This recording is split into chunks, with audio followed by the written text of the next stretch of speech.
Yeah, be the same situation. Don't be too nice. Be a bit harsh. Be someone difficult. Be exactly what you're seeing at the moment. So, don't hold back for sure. Hello, is that Taryn? Yes, who's this? Hi, Taryn. It's just Taylor here with Freedom Accelerator over at Paul Hilsey's team. Does YouTube automations that ring a bell for you? No, but sorry, could you say that again? Where are you calling from? Yeah, so we're with. It was actually about a week ago. You opted in to check out one of our videos from Instagram about learning more about how to make passive income. Is that jogging your memory, or have I totally lost you there? You said about YouTube? It's about the YouTube, is that right? Yeah, Yeah, yeah, yeah, I do remember. exactly. I think it was a little bit ago. Yeah, I think I remember something about that. No, that's okay. Listen, like my memory is just like a goldfish at times, so it happens. It's all good. But I actually came across your file recently, and I had a moment to get to you.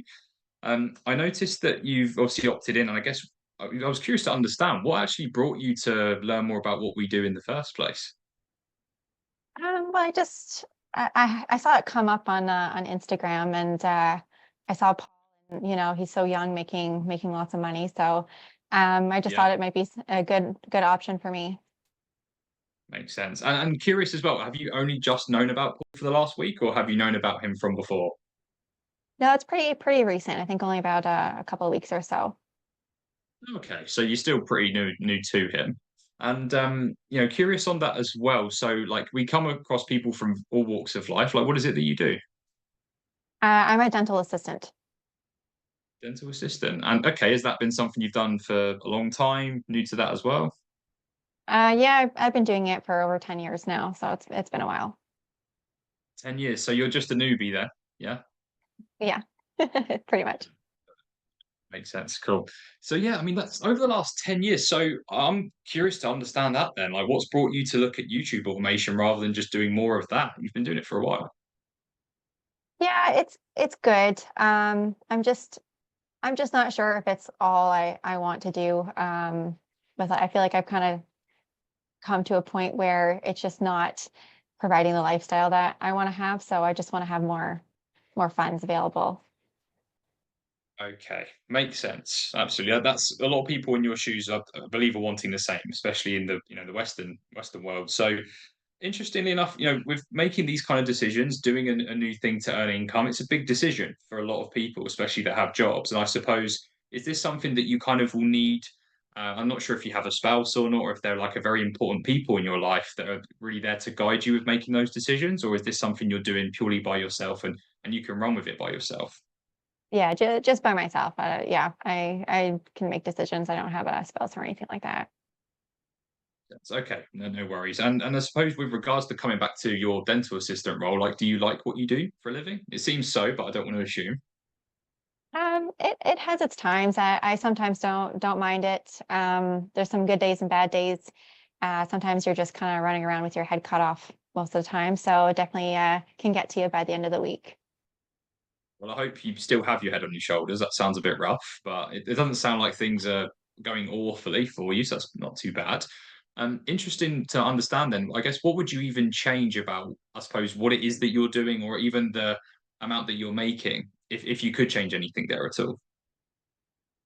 I feel like I'm putting in like a lot of time, and it's just not at the end of the week or the 2 week period, I feel like I'm just not getting paid what I feel like I should be at the end of the 2 weeks.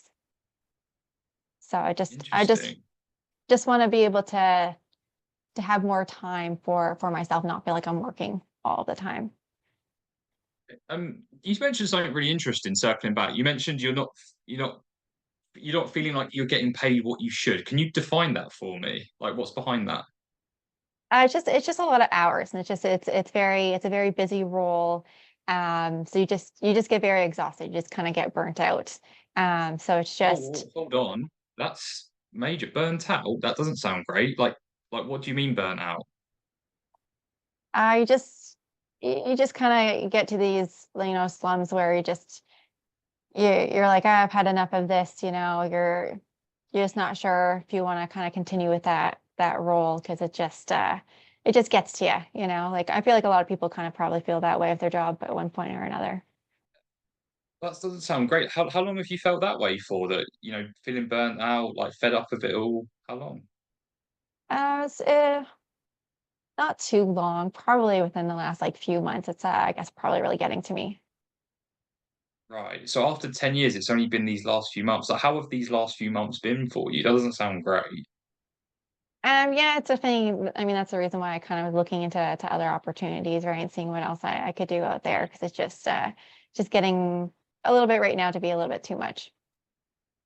Makes sense. So, well, I guess if we continue on this path, being the dental assistant and doing this for the next 6 months, 12 months, even beyond, like, is that something we're okay with, or do we need to make a change? But yeah, I do want to make a change. I'm just not sure what that's going to be yet. Right. Okay. And so, with regards to wanting to make that change, is now the right time for you to make that change, or is it better we just, I guess, kick the can down the road a little bit? Um, no, I feel like I do have to do something probably soon. All right, cool. That's when I would transition to the rest of the call. But yeah, that's basically how I would take someone through the initial parts, situation, going through problem, and then we're obviously from there. It's very easy for us to then go into move into things like goals, roughly what they're looking to do, and then going into like the logistics, financial qualifiers, that kind of stuff. And that literally took probably about 5 to 6 minutes going through that. Right, very very quick and easy. Yeah, Isaiah had a question. I just want to emphasize how you just killed that last main question on what we talked about last call about, what would happen if this keeps going on, and you did that so friggin' well. So I just want to shout you out for that because that was smooth, and that made her. I think that really made her reconsider, like, okay, maybe I do need to make a change. Like, this isn't gonna go my way if I keep this up. So that was stellar. But did you see how I built it up to that point though? Exactly. If I just Exactly. said Yeah. it literally at the beginning like that, that would not have landed. Taryn would have No. just been like, "What the hell are you talking about?" I probably hung up the phone, to be honest. Yeah. Right? But it's all about when it comes to these big questions that you're asking, right? They're very direct. Let's put some build up into it, right? Because then the next logical question was to go into that. It made sense to Taryn to answer that, Mhm. right? So we always want to do that for our prospects. Is like when things are going wrong, and obviously I made a big deal out of it. She said burnt out.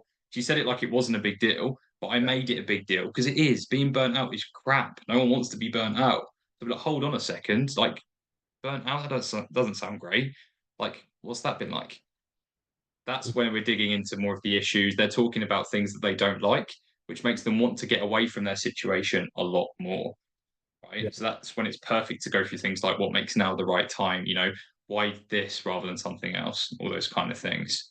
But I also wanted to ask Taryn as well, how did that feel for you, being the prospect on the other end, going through that? Be honest, I'm not perfect as well, but how was that for you? Yeah, I felt like it was actually like really smooth. Yeah, I feel like the questions you kind of like hit them kind of what like when you were supposed to. So yeah, I didn't feel like I was like, oh, like I don't want to talk to this guy anymore. Like, oh, like he's really digging, or like it didn't feel like that at all. It just kind of like felt like a conversation where you actually had like a concern to be like, well, what do you mean you're burnt out? So yeah, it kind of made me question and be like, oh, I guess I did say I was burnt out. Like, oh, kind of like made me think about it.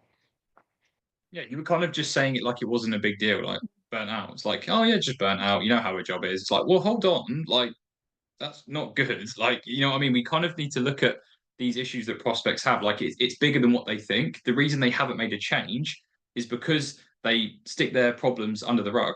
They don't really address them. Nobody really has serious conversations with them. Their family, they have like surface level conversations with their friends and family. So they just brush this stuff under the rug. The moment we really bring that to the surface, that's when the pain really comes. It's just like a therapy session at the end of the day. You're just there to have that honest conversation. Obviously, you don't want to manipulate all that stuff, but it's just because you care. They are here because they're in quiet desperation, and you are there to create that environment for them where they can truly be open about where they're at and the need to make a change. So that's absolutely massive. I suppose as well, were there like any main takeaways that you got through I guess being a prospect as well? Just like you said, making it like picking up on what they say and making that kind of into like a big deal and be like, "Whoa, you like you said this. Like, what do you mean by that?" And kind of like digging into that aspect. So I think that was probably like my biggest takeaway, and just kind of asking questions in that direction. Yeah. Fair enough. Any other takeaways from you guys? Any questions on anything that I was doing as well? Obviously, you guys have something different in some of your processes, but obviously you can make it work for you as well. Let me know if there's any questions there. I just like the way you make everything, like the frame of it is just kept so well, and you know the line of questioning, it just feels so easy to conversate with you, and it also feels like you're not like interjecting too much. You're very curious with it. Obviously that comes with the tone as well.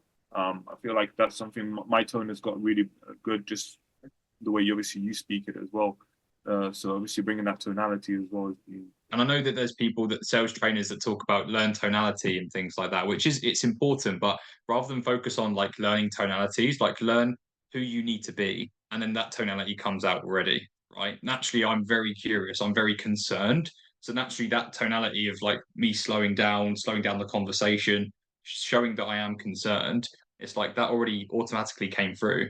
It's like actors don't focus on the tonalities that they need to play their role, but they focus on who the person is that they need to be acting, right? And naturally, they become that person. So I'm not saying that you need to start acting, guys, but like I think the main thing is like feel that genuine concern, that empathy, that want for them to make a change, and naturally, you'll ask the questions in the right way, as opposed to what to say as well. So no, that's a big point. Any other takeaways, guys? Any other questions on that?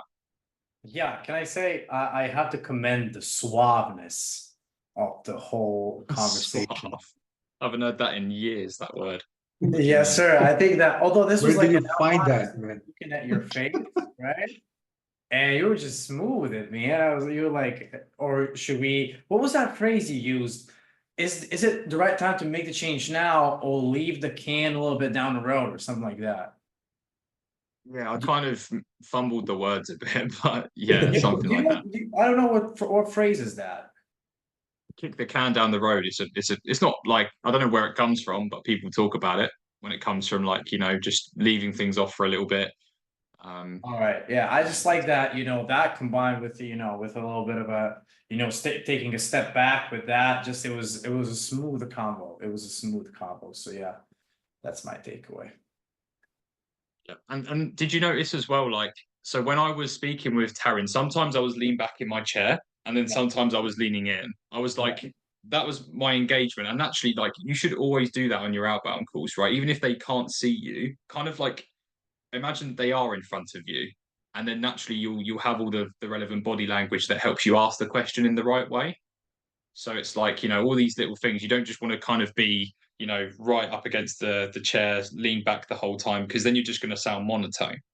Right. But always, being really involved in the conversation, also leaning back when you have to, when you need to push out, when they say something that's like not the best. But yeah, I wanted to show the example so that you guys could like take away not just what I'm doing, but how I'm doing it and how I'm actually moving through it quickly. It shouldn't take too long to get through that. And literally from that part, all I needed to do was then go through like more of the logistics, like a goal that they have.